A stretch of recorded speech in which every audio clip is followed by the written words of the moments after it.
All right, let's talk about it. ETCSI on the is300s is a regular problem, and increasingly so for people. Well, what can go wrong? A lot can go wrong.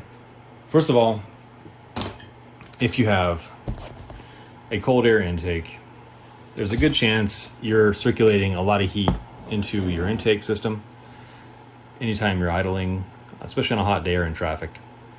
So strongly consider putting back your stock air box, and especially the scoop that forces the air in from the outside rather than the engine bay.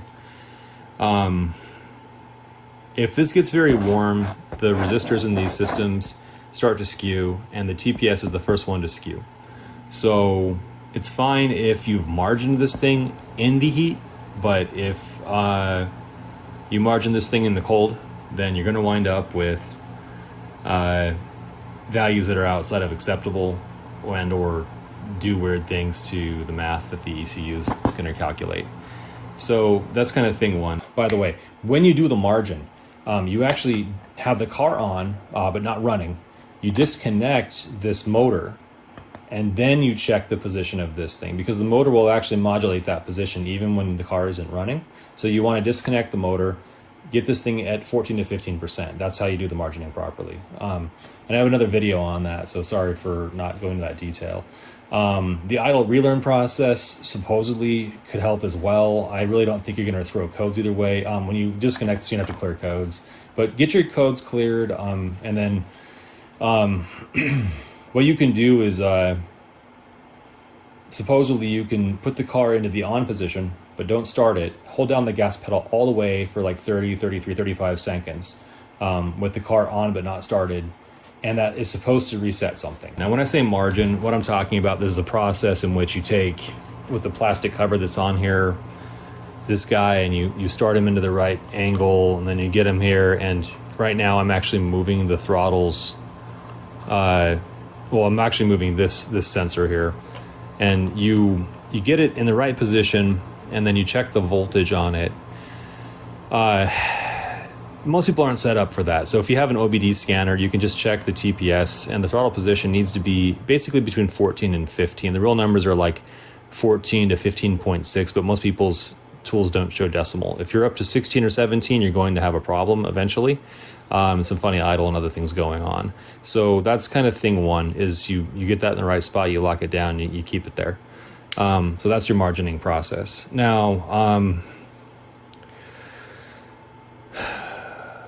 another thing that can happen, and I'm really not going to get into this too deeply, is if you've done a swap on your car or some crazy rewiring stuff, maybe you're 1J swapping or some other thing like that, I'm going to leave you out on your own for doing that.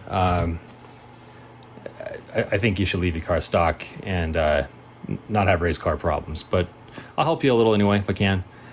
Signal ground and ground are not the same thing. On the ECU, the ground from the battery comes in and it gets filtered for a separate signal ground that's heavily isolated from all the noise of the car. And if these two start to get commingled in some way due to something weird you've done with your harness, your signal ground is going to be so skewed, you're going to be throwing every kind of code there ever was.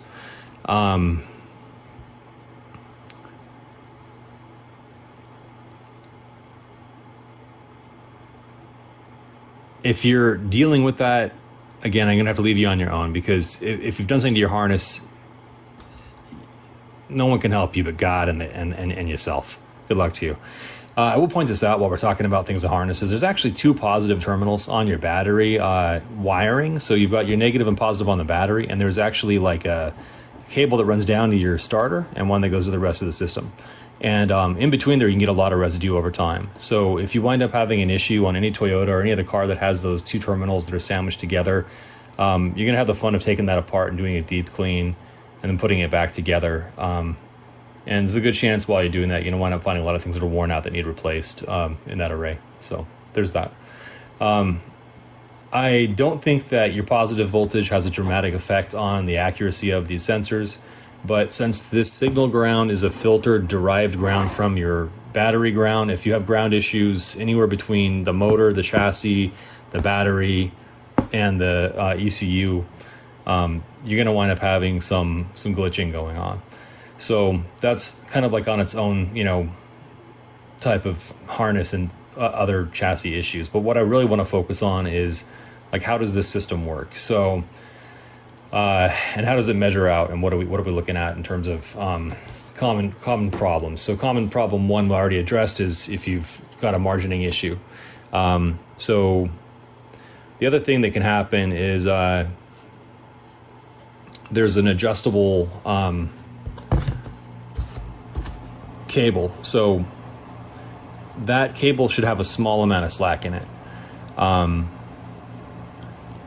If it's over adjusted or misadjusted, you're going to wind up having some kind of strange behavior. So just check there's a tiny bit of slack and don't over tighten that. If it's over tightened, what will happen is this is how your throttle body should look. You should be able to see a little bit of light, just a tiny bit of light coming through it. See that? And that's all the way open, but you don't actually ever get there. The system will actually go about that far, which is why they call it like 80%. The range of this throttle's motion is actually limited. So your throttle position sensor witnesses your pedal position sensor. And this being your pedal position sensor or your accelerator position sensor, when it's sitting in here, it will turn quite some ways before there's any action over here. Ready? See, I was already almost halfway. So this is why it's called drive-by-wire, because when you tell this thing to move, nothing happens here until this motor in this system engages, all right?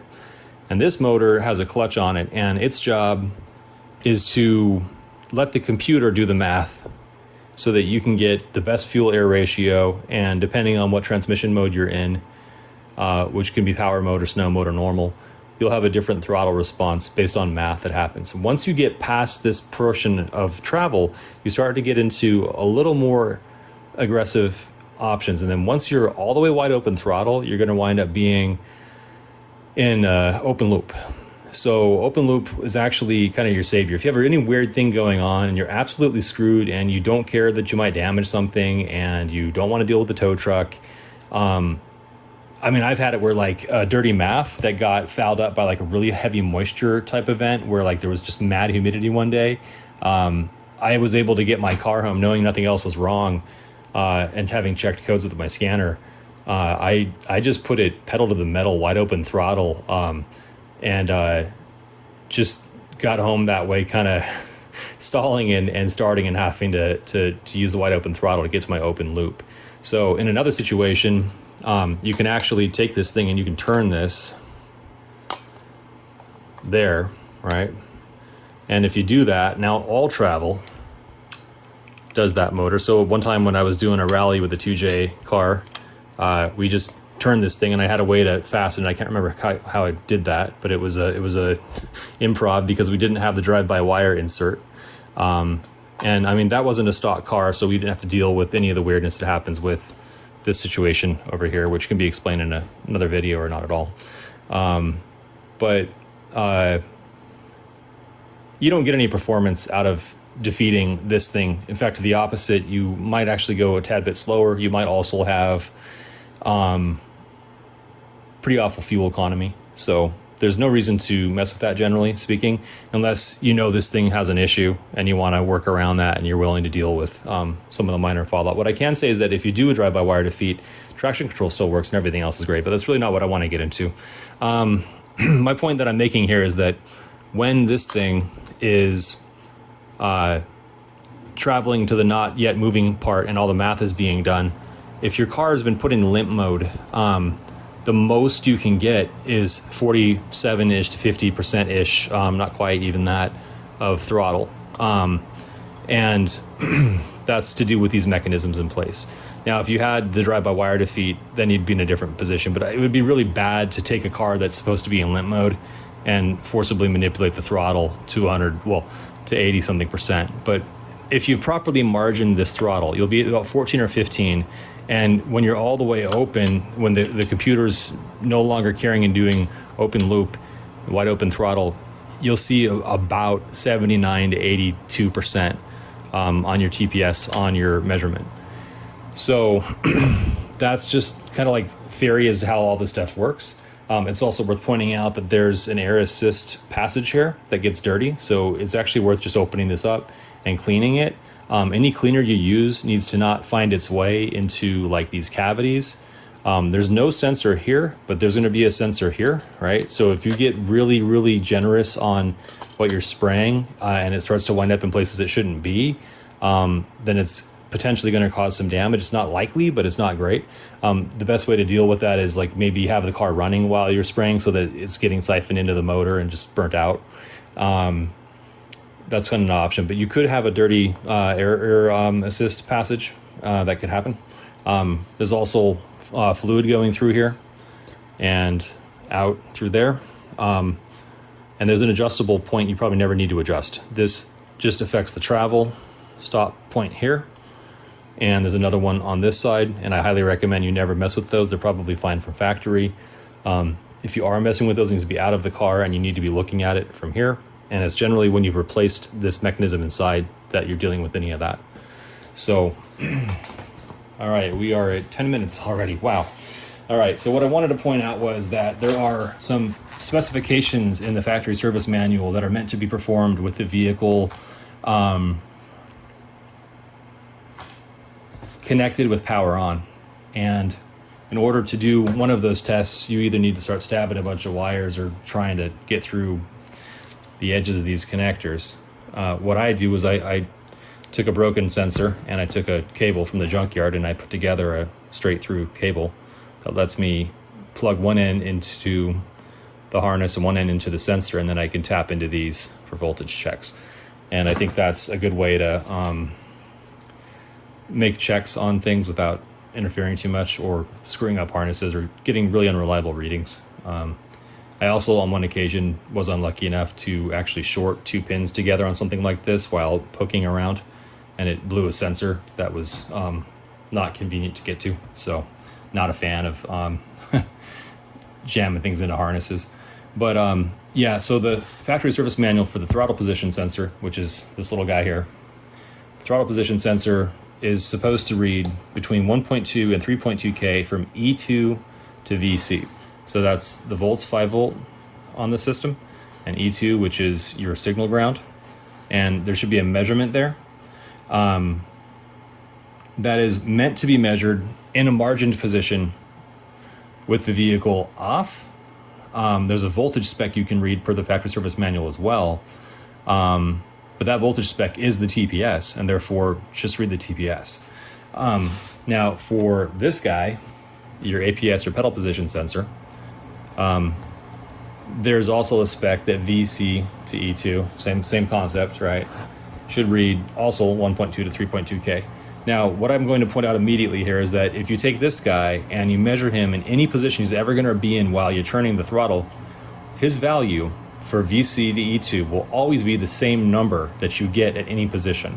And in my case, that's 1.80K.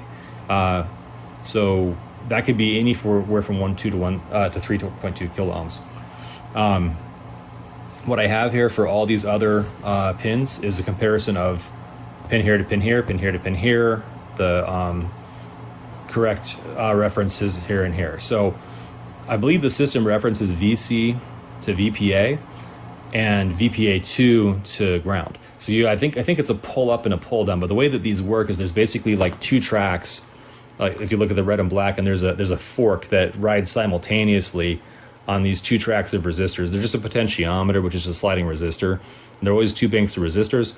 And when the two forks are moving, I believe on most of the Toyota designs, you have one value going up and one value going down together, or an opposite. And so like on this guy here, they actually do like high, low, high if you compare the wrong two pins, which is not a big deal. But you'll have a range from these numbers that I've got specified here, and I'm not going to go into further detail because this video is already long-winded. And again, I'll pause here for you to look at those ranges, and I'll probably just show you one example of this for your reference. So The only other thing is the motor, the control motor. It has a clutch and it has a motor, and it has a spec that's 4.2 to 5.2 ohms and 0.3 to 100 ohms.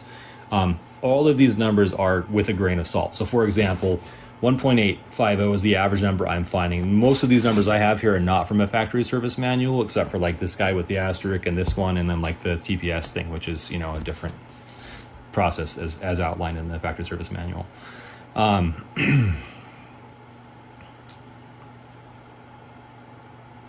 Most cheap or even half decent auto ranging voltmeters are not going to provide super accurate measurements down in this type of ohmage. You also have to make really good contacts. So if you're reading 6 or 7, I wouldn't sweat that. If you're reading like 10 or 20, triple, quadruple check your connection, and then consider the possibility you do have a bad device here. Motor can be anywhere from very, very low, almost 0 to 100 ohms. And that's these 2 pins on this connector. So just to be clear, we're talking about like from this position here, my broken hood that I'm looking at, right?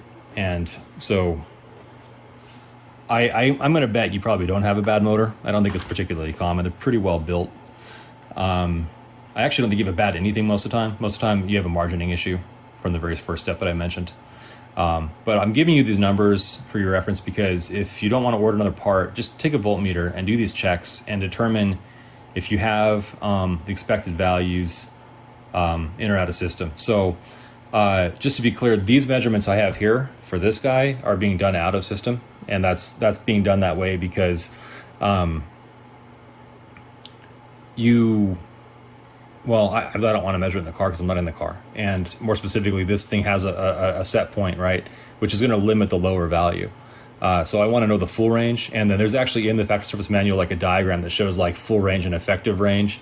And part of the trimming process of this guy is to get him into his effective reading range, because actually most of these values are kind of non-linear as a result of the voltage values. Like if you look at these voltage values here for while things are swinging, and for here, and also like if you look at the math, I actually did a chart and I think of a video on that where I determined like what the voltage versus grams per second of error measurement was based on what the software decides based on the diameter of the section of pipe. And a lot of people put in cold air kits that have a change in diameter, and there's no way to account for that in your software.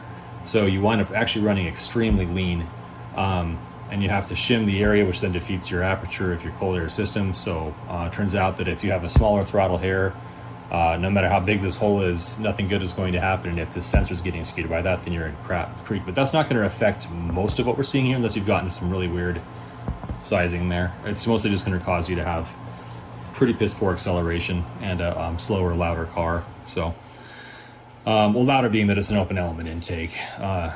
Anyway, your part numbers are here as well. I don't think you'll really generally need them, but there is that.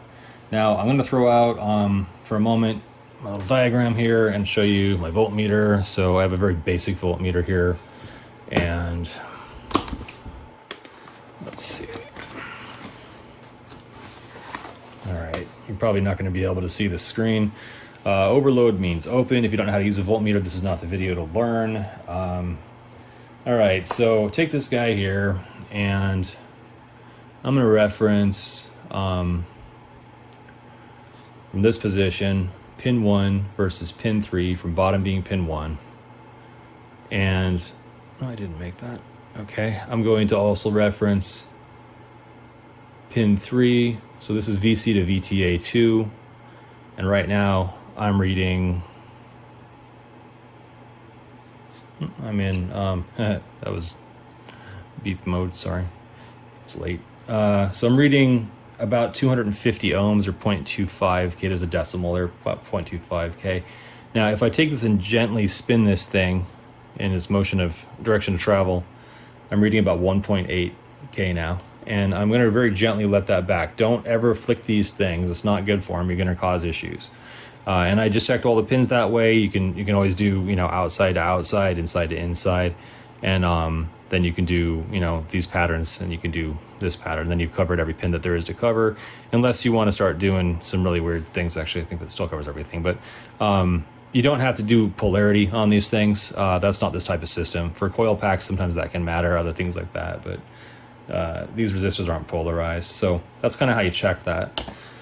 Now, in terms of getting your cable set up like this, you can just go to the junkyard and grab any random connector that's on almost any car, especially Toyotas or Lexuses, and just smash them up and just put some shrink tube around the tip, and you'll have a nice long reference cable you can plug into, you know, sectioned wires that are quick connect, or whatever else you come up with. There's a million ways to go about it, but since I had this laying around, I'm going to share with you one last thing that I tried that was kind of an experiment that didn't really pan out negatively, but it was kind of as expected in terms of what I was looking for. So when these things, these sliding resistors are moving, what can happen is you get jitter or noise, and there's no really easy way to analyze that for the most part unless you can see the metric. So for example, like if you were to watch, this guy, so you're watching like the pedal position sensor, the APS. If you put a scanner on your car and you sit there and you very carefully by hand or by foot move this thing very slowly, there should never be a dramatic change in the number. So what can happen is when the resistors are worn out or contaminated, the number can go extremely like towards open. Or if there's somehow a short in there, they can go towards low, but generally they're going to go towards open. So you'll see it being like, oh, I'm at about 2K and I'm going down to about 1K. And as it does that, suddenly it goes and it's like wide open, and then it goes back. And that would result in a number that's not valid, that's being calculated by the ECU, that would be displayed in a way that was not great. But if they're weird enough, sometimes you won't even see that number. But also the is300's ECUs are very slow refresh rate. So you're not going to get good granularity of inspection on that. And I think probably one of the few failure modes that are going to be difficult to account for are going to be ones where the resistor inside is doing unfaithful things, nonlinear things. So what I thought to do was to take my little adapter here, and this doesn't have to be exactly like this, but it's what I had. And I took two female stereo jacks. So here I've got my male jacks, right? And I soldered 3 wires onto the female jacks, and I turned them from stereo to mono. So I've got 1 ground wire and 2 left and rights, and then I brought them up together, and I broke them up so that my left and my rights were mono, and then I put them through this connector here. And then I took them and I put them over to the pins I wanted to measure. And then I took an iPhone or any other phone. Really cool when a phone has a headset jack, but have you ever heard of dongles? Yes, you have. Cool. So dongles go here and music plays. I think it'd be best to use a tone, something in the 10K tone. And then I put my headphones on, and I listened to it do loud to quiet or quiet to loud at all the other expected pins. And on some of these guys, you'll have it go loud, quiet, loud, because you might be on the 2 pins for the sweep together. So when you reference a potentiometer on like a very basic 3-pin, if you reference the same 2 pins on like a real basic potentiometer, you'll have no change the whole time, because as one goes up, the other goes down. They're totally linear. That's not true for these, but you can have a up, down, up because of a similar thing in a nonlinear setup. So I also tried connecting that cable using a stereo jack to different little, Bluetooth with an optional AUX in. And what I found was the DSPs on these guys would attempt to normalize the volume level.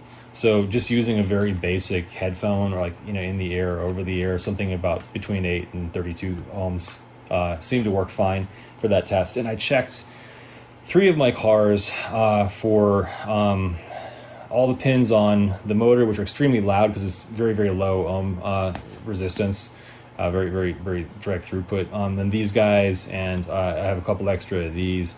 I checked multiple pins very thoroughly on everything. Everything had extremely smooth sound. Nothing jumped, jittered, or made noise. So nothing I have in my entire collection is showing any signs of a fidelity issue or contamination or any other thing to do with the way in which those foam resistors are working for the pots. So I don't know that it'd be worth your time, but if you're set up to quickly solder, it took me probably 5 minutes of thinking about it, and 30 minutes of wanting to, 10 minutes of doing it, and an hour of playing with everything I had to see, just out of morbid curiosity as I went to make this video for myself and others, to figure out if there's some jitter or noise issues on these, and it's very possible you'll have that going on. But in my case, playing around with it, I did not run into that.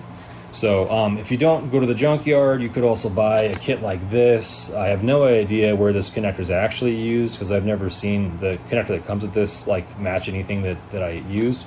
But there's these little pins in here, and you can just smush them around a wire properly, and then you can build one of these cables to be able to easily jump across all these pins, because sitting there with the voltmeter poking away through any means is just such a waste of time. So yeah, options, tons of options, but I hope you are able to isolate your issue with your ETCSI. It's worth noting that certain forums indicate there's reset methods for the learn for the open and close positions of both of these sensors, as well as the entire system can be reset. So I haven't found consistent methodology or proof that it works for these two guys. I think that maybe the ETCSI on the 2JZ, on the is300s and other cars like the GS300s is a little hyper intelligent, but I do believe there's one thing that may really help you. So clear your codes, margin your position on this thing. And oh, by the way, when you do the margin, you actually have the car on, but not running. You disconnect this motor, and then you check the position of this thing, because the motor will actually modulate that position even when the car isn't running. So you want to disconnect the motor, get this thing at 14 to 15%. That's how you do the margining properly. And I have another video on that, so sorry for not going into that detail. The idle relearn process supposedly could help as well. I really don't think you're going to throw codes either way. When you disconnect, so you have to clear codes, but get your codes cleared, and then what you can do is